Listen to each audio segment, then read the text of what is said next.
प्रातः काल उठ के रघुनाथा, प्रातः काल उठ के रघुनाथा, माता पिता गुरु नावहि माता, माता पिता गुरु नावहि माता, आय सुमांगी हरि बोल ताजा,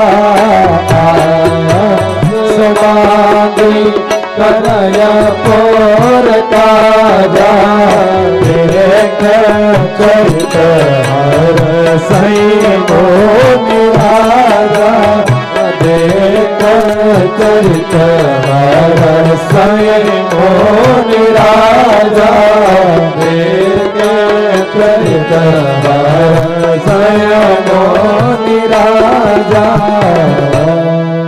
जब राम गुरुकुल से पढ़ के आए तो सुबह उठते थे तो माता पिता के चरणों में प्रणाम करते थे। कृष्ण की भी वही दिनचर्या, क्यों? क्योंकि गुरुकुल में यही सिखाया जाता है कि अपने से बड़ों का सम्मान करो, अपने माता पिता का सम्मान करो, अपने गुरु का सम्मान करो, अपने से श्रेष्ठ जनों का सम्मान करो। क्यों? राम जी ने स्वयं किया, उन्होंने अपने चरित्र के द्वारा करके बताया, भगवान श्री कृष्ण करके बता रहे हैं। जब सुबह उठते हैं तो अपने माता पिता को सबसे पहले प्रणाम करते हैं। ऐसे प्रणाम नहीं करते हम और आप जैसे दूर से, कहा नहीं, पास में जाते हैं। प्रातः काल उठ के रघुनाथा माता पिता गुरु नावे, ये माथा जो है ना इसको उसी में लगा देते थे। क्यों लगाते थे? इसके पीछे का रीजन भी है।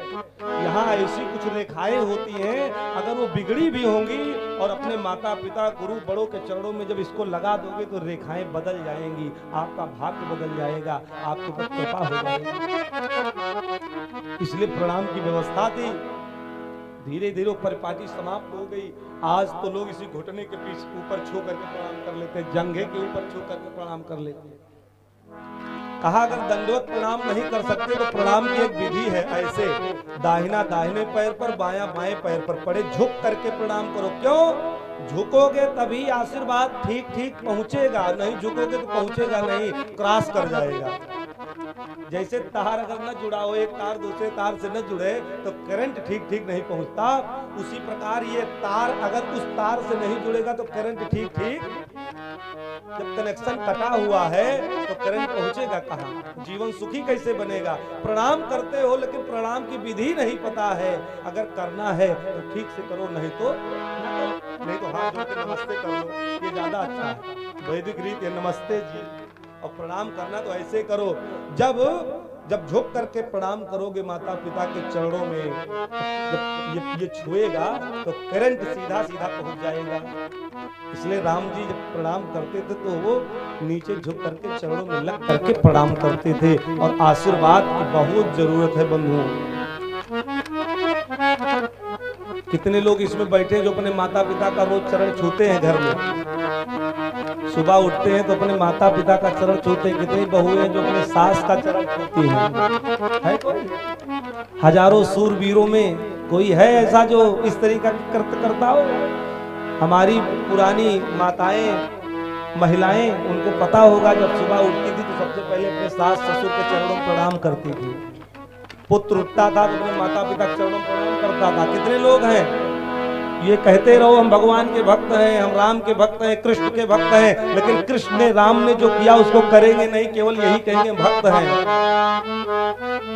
केवल कहते रहो, कल्याण होने वाला नहीं है। आचरण भी उत्पन्न करो। राम जो ईश्वर है, भगवान है, वो ये करके संसार को शिक्षा देने के लिए उनका अवतार हुआ। भैया माता पिता का सम्मान करो, गुरु का सम्मान करो, बड़ों का सम्मान करो। अगर नहीं करते हो तो करना प्रारंभ कर दो, नहीं तो निर्मल बाबा के पास जाओगे, कहोगे बाबा जी कृपा रुक गई है, तो कहेंगे चटनी खाओ कृपा शुरू हो जाएगी, समोसा खाओ कृपा शुरू हो जाएगी।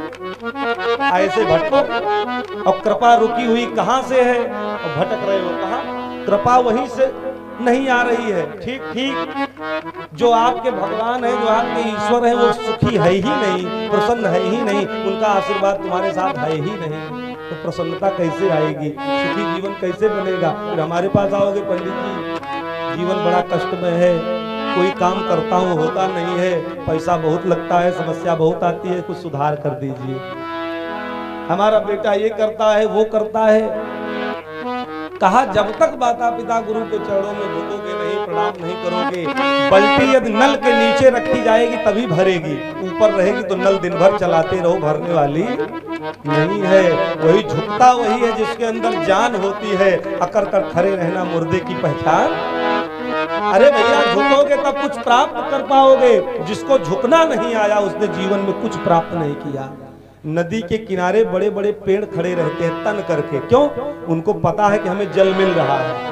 नहर के किनारे बड़े बड़े वृक्ष तन के खड़े रहते हैं, क्यों? उनको अभिमान है हमको पानी मिल रहा है। लेकिन जब बाढ़ आती है, जब लहर आती है, तो जो तन करके खड़े होते हैं उन वृक्षों को खंड खंड करके तोड़ देती है। उसी में एक वृक्ष और भी देखा होगा, ऐसे वृक्ष होते जो ऐसे झुके होते हैं, ऐसे। बाढ़ उनका कुछ नहीं कर पाती, लहर उनका कुछ नहीं कर पाती। लहर आती है फिर वो तन के खड़े हो जाते हैं, क्यों? वो झुके हैं। जो तना होता है वो टूट के खंड खंड हो जाता है, जो झुक जाता है वो बच जाता है। इसलिए जिसके अंदर झुकने की कला आ गई, सम्मान करने की कला आ गई, वही जीवन में कुछ प्राप्त कर पाया है। इतिहास उठा के देख लीजिए, जितने बड़े महात्मा हुए हैं, जितने बड़े योगेश्वर हुए हैं, जितने बड़े बड़े हमारे यहाँ मार्गदर्शक करने वाले स्वामी विवेकानंद, स्वामी दयानंद, बिरजानंद आदि बड़े बड़े ऋषि महात्मा हुए हैं, उन सब ने अपने विचारों में यही लिखा है, माता पिता का सम्मान, उनके चरणों की सेवा। मातृमान पितृमान आचार्यवान वेदः। महाभारत शायद आप लोगों ने पढ़ी हो। जब महाभारत का युद्ध हो रहा था, 18वां दिन था। 18 दिन तक महाभारत का युद्ध चला। 18वां दिन था। दुर्योधन सुबह सुबह उठा 4 बजे, उठ करके अपनी मां गांधारी के पास गया। गांधारी के पास गया और अपने घुटने को नीचे लगा दिया जमीन के पास, और लगा करके हाथ जोड़ करके कहता, माता जी आशीर्वाद दीजिए। माता ने कहा, बेटा आयुष्मान भव। क्या कहा? बेटा आयुष्मान भव। दुर्योधन चौंक गया, अरे माँ आज आयुष्मान भव का वरदान लेने नहीं आया हूँ, तो आज विजयी भव का वरदान दो। तो गांधारी कहने लगी, विजयी भव का? अब विजयी भव का आशीर्वाद तो बेटा तुमको नहीं दे सकती, मैं माँ हूँ। आयुष्मान का आशीर्वाद, आयुष्मान भव का आशीर्वाद तो सबको दे सकती हूँ, विजयी भव का सबको नहीं दे सकती। कहा क्यों? कहा जब तू पैदा हुआ था तब भी दुर्भाग्यशाली था, आज भी दुर्भाग्यशाली है। तुझसे पहले युधिष्ठिर आए और विजयी भव का आशीर्वाद लेकर के, क्योंकि वरदान प्राप्त था गांधारी को, जिसको पहले वरदान दे दोगी 18वें दिन वही विजय प्राप्त करेगा। कहा गांधारी ने कहा, बेटा तू पैदा हुआ तब भी दुर्भाग्यशाली था, आज भी दुर्भाग्यशाली है।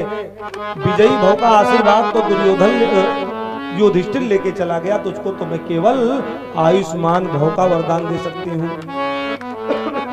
दुर्योधन ने कहा, माँ अगर आज आप विजयी भव का वरदान नहीं दोगी तो आज तो मेरा पतन निश्चित हो जाएगा।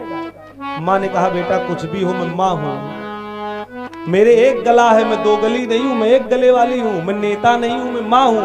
नेता तुमको भी कहेगा तुम्हारा भी काम करेंगे, इनको कहेगा इनका भी काम करेंगे, वो काम किसी तीसरे का करेगा, न तुम्हारा करेगा न तुम्हारा करेगा। कहा मैं नेता नहीं हूँ, मैं माँ हूँ।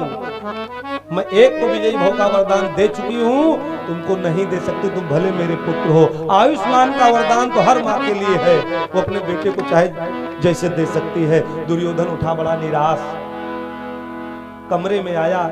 अब युद्ध तो लड़ना ही है, क्योंकि कायरों की तरह भागना तो है नहीं। पहना और पहन करके गदा लेकर के पहुंच गया मैदान में। जब देखा वहां कोई मौजूद नहीं था, बहुत ध्यान से सुनिएगा बंधुओं, मैं आशीर्वादों की चर्चा कर रहा हूं। महाभारत में लिखा है, दुर्योधन जब पहुंचा मैदान में तो वहां कोई सेना नहीं तो किसका सेनापति डर गया, अरे पांडव अभी हमको मार डालेंगे। भाग गया, भाग के तालाब के किनारे छिप गया। कृष्ण आए, देखा दुर्योधन दिखाई नहीं दे रहा है, ढूंढने लगे। तालाब के किनारे पहुंचे तो देखा वो छिपा है।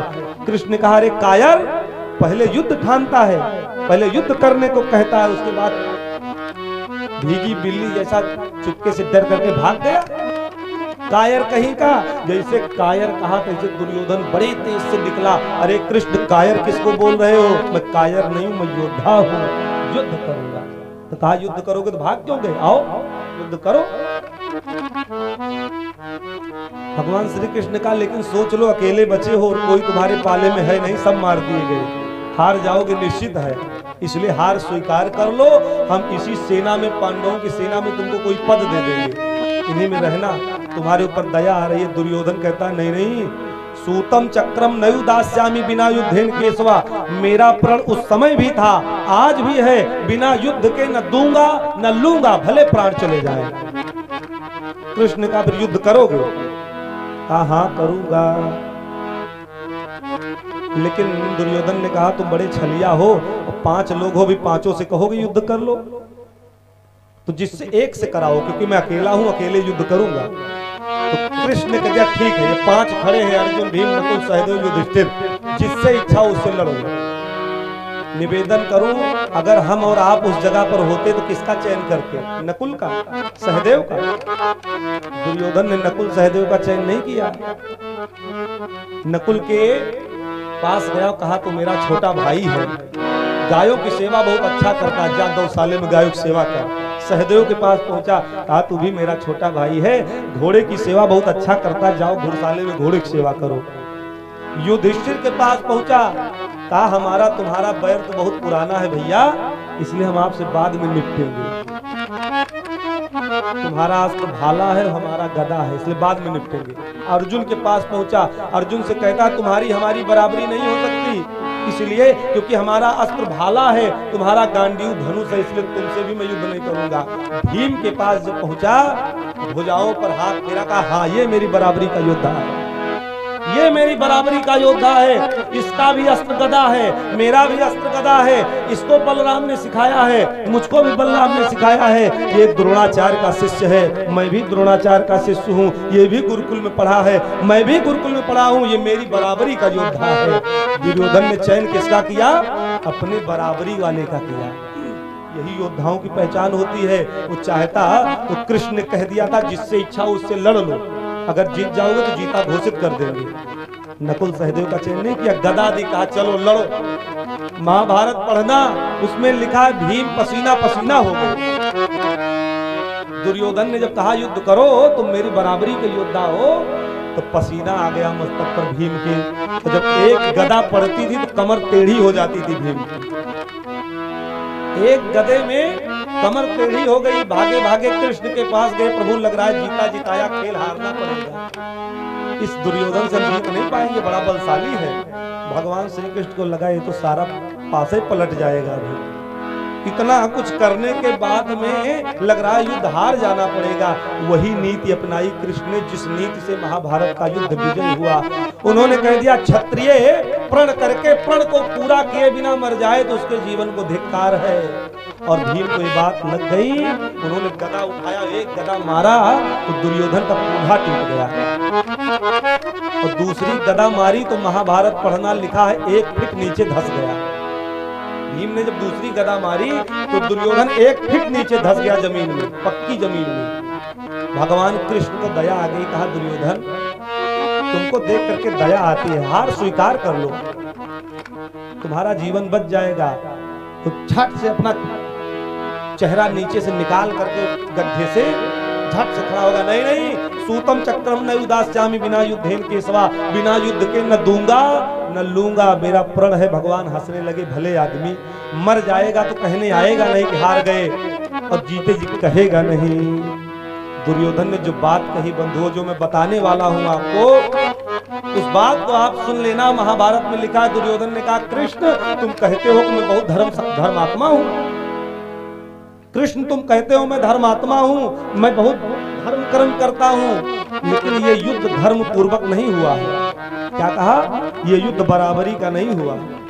कृष्ण ने कहा क्यों? तुम ही तो कहते थे युद्ध बराबरी का है, तुम्ही ने तो युद्ध ठाना, और युद्ध तो धर्म पूर्वक हो रहा है। दुर्योधन कहता है नहीं नहीं, गलत, युद्ध बराबरी का नहीं हुआ है, युद्ध बराबरी का नहीं हुआ है। युद्ध मैदान में 18वें दिन जितने पांडव लड़ रहे थे, सब आशीर्वाद का कवच पहन के लड़ रहे थे। क्या कहा?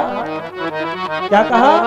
दुर्योधन कह रहा है 18 दिन जितने पांडव लड़े हैं सब आशीर्वाद का कवच पहन के लड़े हैं, लेकिन मैं अकेला ऐसा हूं जिसके माता पिता का भी आशीर्वाद मेरे साथ नहीं है, मेरे गुरु का भी आशीर्वाद मेरे साथ नहीं था, मेरे साथ पितामह भीष्म द्रोणाचार्य जैसे महारथी थे उनका भी आशीर्वाद मेरे साथ नहीं था, इसलिए मैं हार रहा हूं और आशीर्वादों का कवच पहन के पांडव लड़ रहे थे, इसलिए जीत रहे हैं।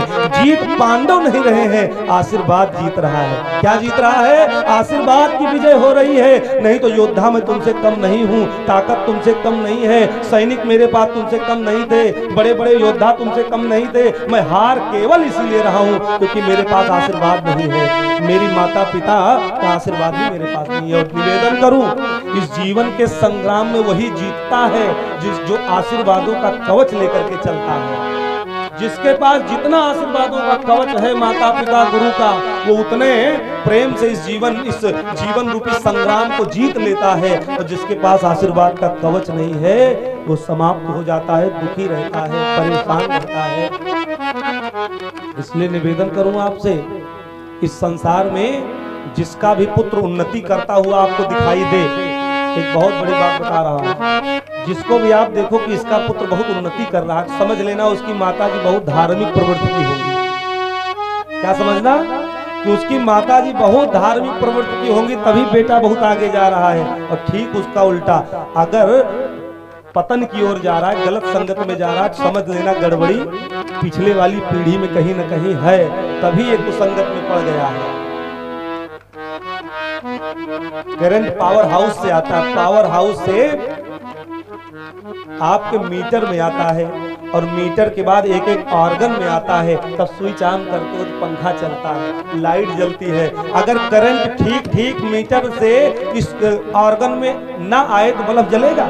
नहीं जलेगा। कैमरा चलेगा? नहीं चलेगा। अगर ठीक करंट मशीन से, जनरेटर से यहाँ ना आए तो माइक चलेगा? नहीं चलेगा। ठीक उसी प्रकार से माता पिता का आशीर्वाद पावर हाउस है, हम लोग छोटे छोटे ऑर्गन हैं, तब तक सही चलेंगे जब तक उनका आशीर्वाद हम तक मिल रहा है, तब तक हमारा जीवन सुखमय रहेगा जब तक वो प्रसन्न है। अगर वो दुखी हो गए, वो कष्ट में हो गए, उनको परेशानी हो गई, कभी सुखी नहीं रह सकते, कभी प्रसन्न नहीं रह सकते, कभी आपका जीवन सुखी हो ही नहीं सकता। इसलिए अगर करंट सही आ रहा है तब तो जीवन चलेगा, करंट नहीं आ रहा है तो जीवन निरर्थक हो जाएगा।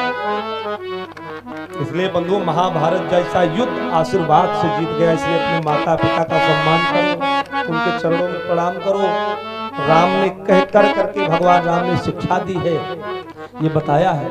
धनपतगंज सुल्तानपुर में एक गुरुकुल है, वेद विज्ञान गुरुकुल विद्यापीठ, वहाँ के आचार्य हैं शिवदत्त पांडे, बहुत विद्वान है।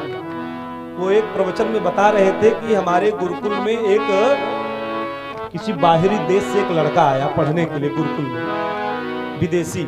तो सुबह 4 बजे उठना पड़ता था, क्योंकि हमारी भारतीय संस्कृति है, 4 बजे उठ करके जगना पड़ता था। उसके बाद में नित्य क्रिया करके गुरु के चरणों में प्रणाम करना पड़ता था, फिर संध्या करनी पड़ती थी सूर्योदय से पहले। एक दिन गुरु के पास पहुंचा, कहता गुरुजी ये सब हमको अच्छा नहीं लगता।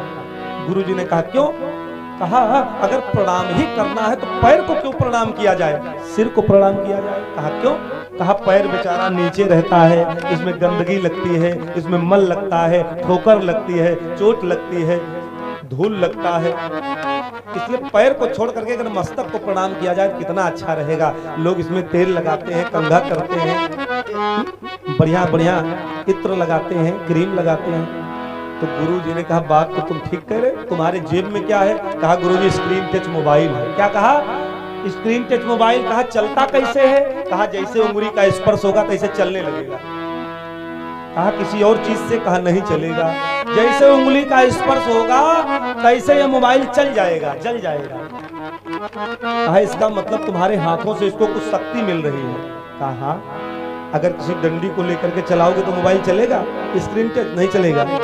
हाथ जैसे लगाओगे तैसे स्क्रीन अपना काम करना प्रारंभ कर देगी। क्यों?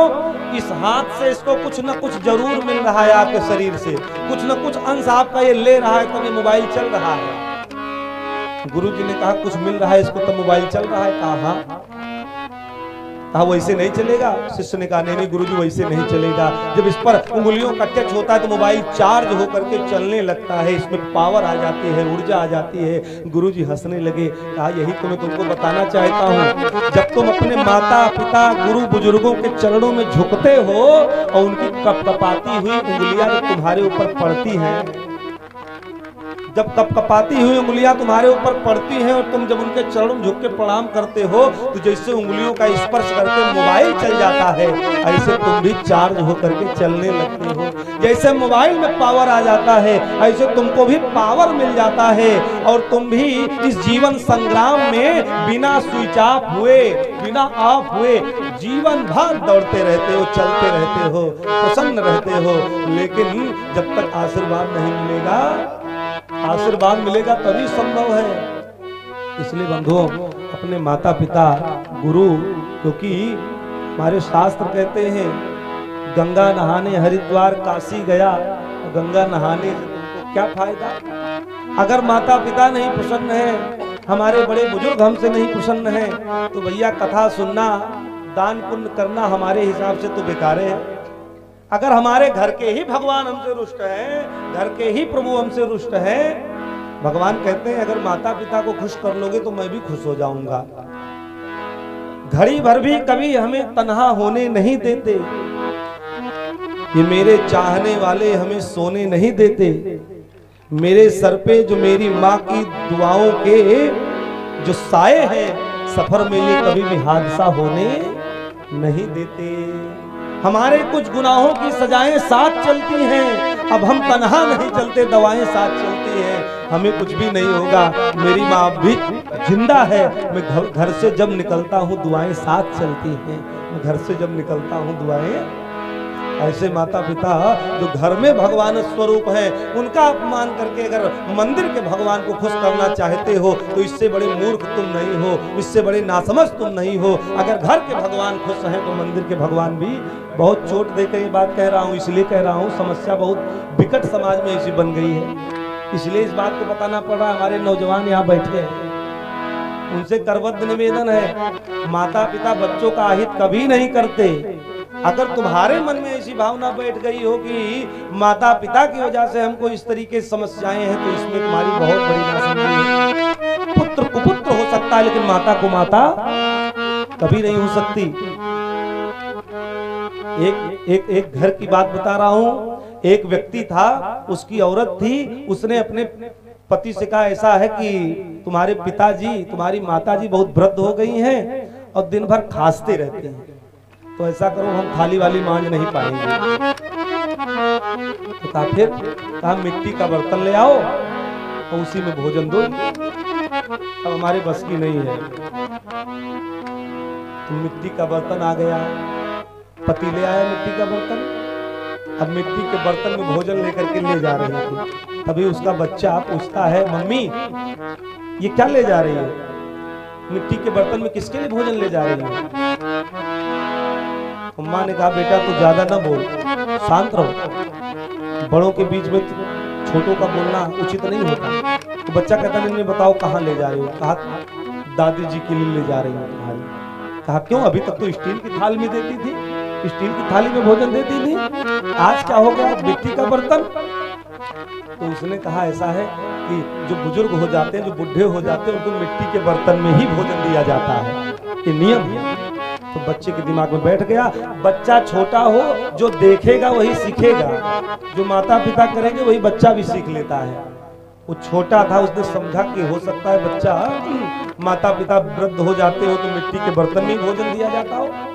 दूसरे दिन माता जी से कहता है मम्मी 50 रुपए दे दो, हमको चाहिए।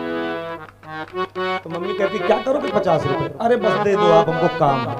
अरे करोगे क्या बेटा, नहीं नहीं दे दो बस। जिद करके ले लिया और गया मार्केट से मिट्टी का कुल्हड़, मिट्टी की थाली, मिट्टी का कुल्हड़ ले आया और अपने सूटकेस में रख रहा था। माता जी आई, मुझे बेटा ये क्या कर रहे हो। बेटे ने कहा कुछ नहीं माँ। नहीं बताओ क्या कर रहे हो। ये मिट्टी का बर्तन है। किस लिए लेकर के आए हो। कहा आपके लिए लेकर आया हूँ।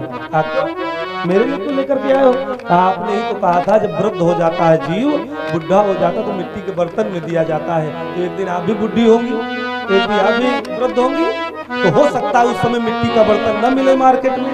नया जमाना है, सब परिवर्तन आ जाए, तो अभी से खरीद के रख ले रहा हूँ, समय आएगा तो इसी में आपको भी खिलाएंगे। उसने सुना, दंग रह गई, आश्चर्य में पड़ गई। अरे कहा बेटा नहीं नहीं नहीं नहीं, मिट्टी के बर्तन में नहीं दिया जा रहा। सुंदर फूल वाली थाली उतारी, ऊपर रखी थी टार पे, फूल वाली थाली निकाली, बढ़िया चमकाया, उसमें भोजन लगाया। कहा बेटा उसमें नहीं दिया जाता, फूल की थाली में दिया जाता है। बेटे ने कहा हाँ अब बात समझ में आ गई। तो जैसा हम करेंगे अपने बुजुर्गों के साथ व्यवहार, अपने एक सीरियल आता था पहले, सास भी कभी बहू थी, बहू भी कभी सास थी। तो ये तो सबके ऊपर आना है ना, जैसे हम दूसरे के साथ व्यवहार करेंगे वैसा व्यवहार दूसरा भी हमारे साथ करेगा। हमारे भी बच्चे होंगे, हमारे बच्चे भी हमारे साथ ऐसा व्यवहार करेंगे। ये बहुत कड़वा सत्य है। इसीलिए घर स्वर्ग नहीं बन पाता, क्योंकि हम स्वर्ग बनाना नहीं चाहते। अगर इस चीज को ठीक ठीक आप समझ लो तो जीवन स्वर्ग बन जाए। जिसके घर में माता पिता प्रसन्न रहते हैं वो घर स्वर्ग हो जाता है, उनका आशीर्वाद मिलता है तो जीवन आनंदमय व्यतीत होता है। इसलिए साधक कहता है ऐसे माता पिता तुमको कहीं नहीं मिलेंगे तुम्हारा हित करने वाले। इसलिए साधक गाता है कि मंदिर में ना मिलेंगे, गुरुद्वारे ना मिलेंगे, मंदिर में ना मिलेंगे, गुरुद्वारे ना मिलेंगे, तेरे घर में ही बैठे हैं तेरे भगवान। करल माँ को प्रणाम, करल पिता को प्रणाम, करल माँ को प्रणाम, करल पिता को प्रणाम, करल माँ को प्रणाम, करल पिता को प्रणाम, करल माँ को प्रणाम, करल पिता को प्रणाम। मंदिर में ना मिलेंगे, गुरुद्वारे ना मिलेंगे, मंदिर में ना मिलेंगे, गुरुद्वारे ना मिलेंगे, तेरे घर में ही बैठे हैं तेरे भगवान। करल माँ को प्रणाम, करल पिता को प्रणाम, करल माँ को प्रणाम, करल पिता को प्रणाम।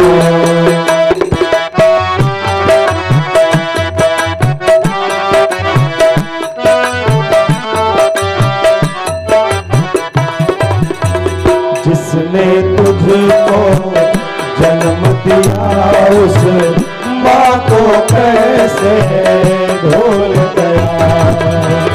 जिसने तुझको जन्म दिया उस माँ को कैसे भूल गया। पाल पोस कर बड़ा किया उस पिता को कैसे भूल गया। पाल पोस कर बड़ा किया उस पिता को कैसे भूल गया।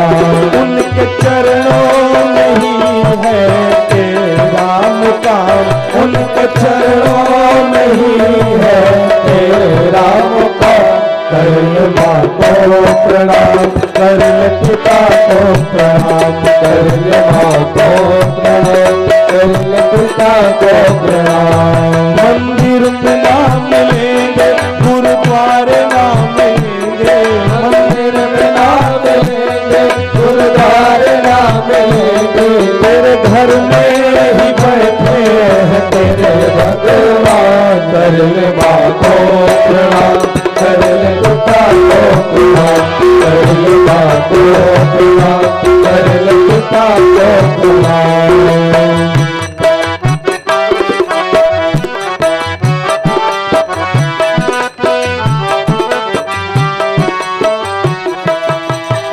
पुत्रों के सुख के लिए क्या नहीं करते माता पिता।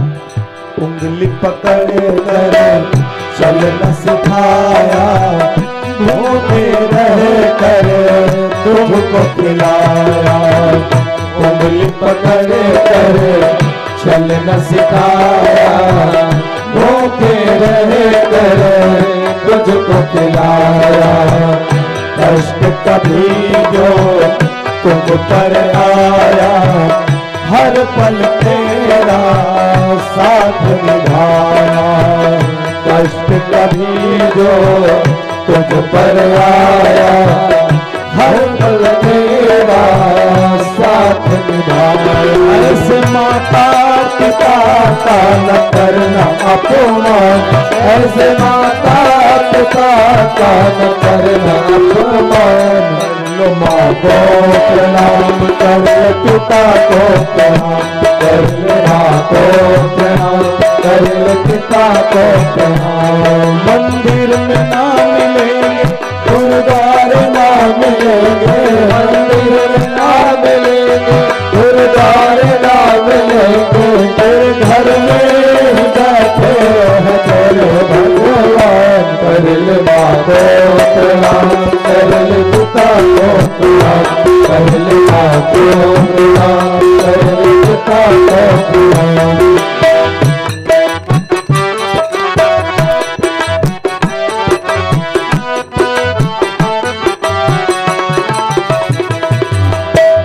जन्म से तेरा साथ दिया, अब तूने साथ क्यों छोड़ दिया। जन्म से तेरा साथ दिया, अब तूने साथ क्यों छोड़ दिया। जब छोटे थे तब तो माँ के बिना नींद नहीं आती थी, तब तो माँ के बिना कहीं से आते थे तो माँ की गोदी में लिट लग जाते थे, और जैसे शादी विवाह हुआ तैसे भूल गए। साधक कहता है जन्म से तेरा साथ दिया, अब तूने साथ क्यों छोड़ दिया। नहीं मांगते धन और दौलत, ये तो चाहे प्यार तेरा। नहीं मांगते धन और दौलत, ये तो चाहे प्यार तेरा। इनके साथ में जुड़ेगा तेरा नाम, इनके साथ में जुड़ेगा तेरा नाम। कर ले माँ को प्रणाम कर ले, पिता को प्रणाम कर ले, माँ को प्रणाम कर ले, पिता को प्रणाम कर ले, माँ को प्रणाम कर ले, पिता को प्रणाम कर ले, माँ को प्रणाम कर ले, पिता को प्रणाम।